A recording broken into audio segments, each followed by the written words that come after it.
467 years ago, our fathers brought forth on this continent a new nation, conceived in liberty, and dedicated to the proposition that all men are created equal.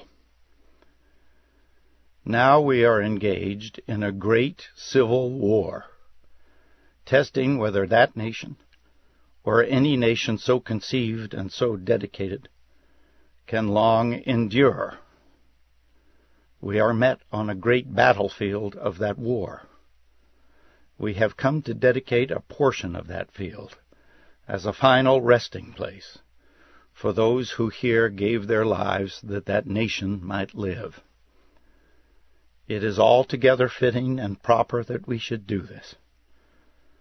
But in a larger sense, we cannot dedicate, we cannot consecrate, we cannot hallow this ground. The brave men, living and dead, who struggled here have consecrated it far above our poor power to add or detract.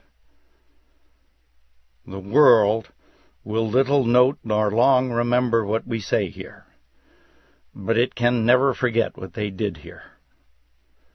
It is for us, the living, rather, to be dedicated here to the unfinished work which they who fought here have thus far so nobly advanced. It is rather for us to be here dedicated to the great task remaining before us, that from these honored dead we take increased devotion to that cause for which they gave the last full measure of devotion. That we here highly resolve that these dead shall not have died in vain, that this nation, under God, shall have a new birth of freedom, and that government of the people, by the people, for the people, shall not perish from the earth.